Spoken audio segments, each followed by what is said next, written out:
G'day everyone. What we're going to do in this lesson is we're going to create a graphic from a photograph for an About Us page for a website. So I'm just going to use the blog template and choose the food blog one here to edit. And if we scroll down, you can see there's an image here of a photograph of the person whose website it is.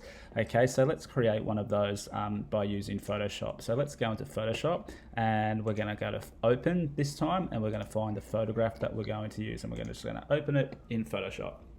Okay, first thing we'll do is you'll notice the background layer is locked. Let's unlock that, and we'll just add a little bit of color adjustment to this. So I'm going to go into the color adjustment layers and just choose the curves and add a little bit of contrast by clicking up here and lightening a little bit, and clicking down here and darkening it a little bit to create a bit of an S curve there. All right, let's put one more adjustment layer on there, and let's do a photo filter. And again, you can choose some presets here. These first three are warm ones, and these last three are cooler ones. So if I choose a cooler one, it'll give it a cooler kind of a tinge to the photograph. Warmer again, or you could choose colors here. You could also individually put a color on, but because most of the photographs in this website are quite nice and warm, I'm gonna just use a warm filter, and if you just adjust the density slider, you can see the warmth can become more intense or less intense. Okay, so I might leave it about there. All right, now the next thing we're going to do is we're going to remove the background, and we're going to replace it with the background of the sky. So make sure your background layer is selected, or your photograph layer, sorry.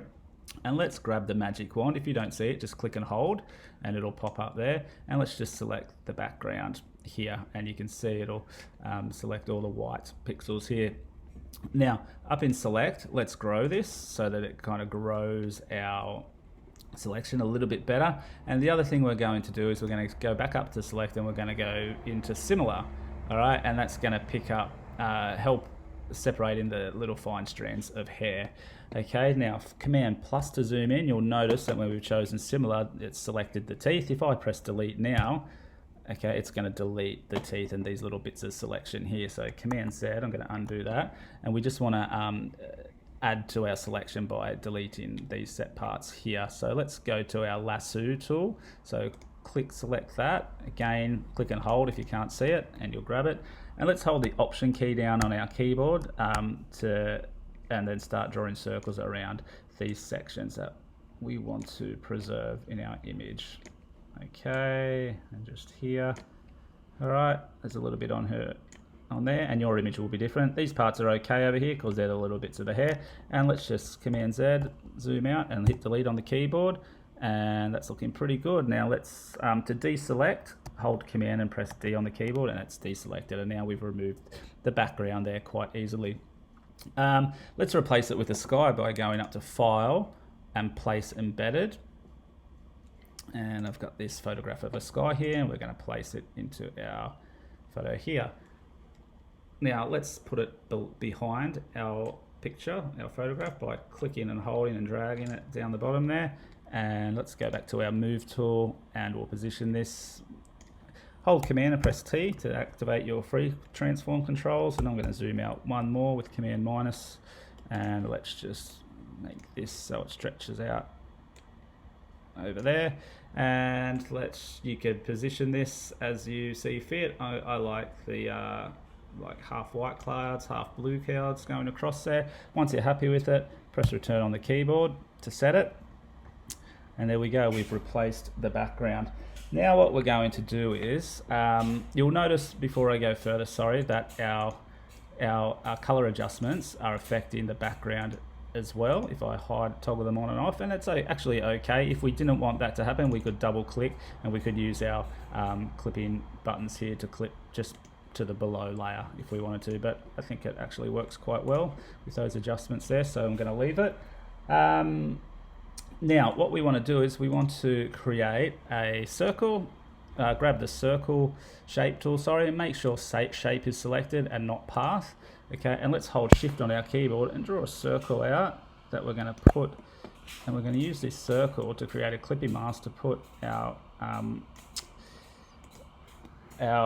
portrait inside and our sky. Okay, so this will need to go on the bottom there, and let's right click the sky and let's do create clipping mask.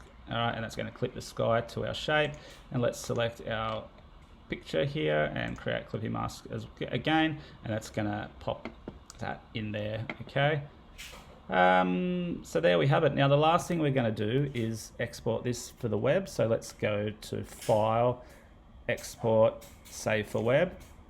And we're going to use a PNG graphic file format for this one, not a JPEG, because if I choose JPEG, what you'll see we're going to lose our transparent background, and we need that transparent background because we've got that circular shape. So choose PNG. All right, I'm going to leave it at 256 colors because it's a photograph. There are lots of different shades of pixels, and let's resize it. It's really big at the moment. Okay, 3,500 by that roughly. Let's drop it down to about maybe 25% and press tab or return, and you'll see that the image size is much smaller. Now, with your matte color, you'll need to make sure that it is white. If it's another color from the previous lesson, you'll need to change that back to white. Okay, that's really important, and I'll show you the difference why. All right, let's save this and get it up onto our website, which I've already done. So if we go back to our website and we scroll down and we go into this image here, let's change it. Okay, and I pop this one on, choose image. All right, you can see that we've replaced that image now with this one. Now, if I go back and choose this one, okay, if I choose this image, you'll see a little bit of a difference.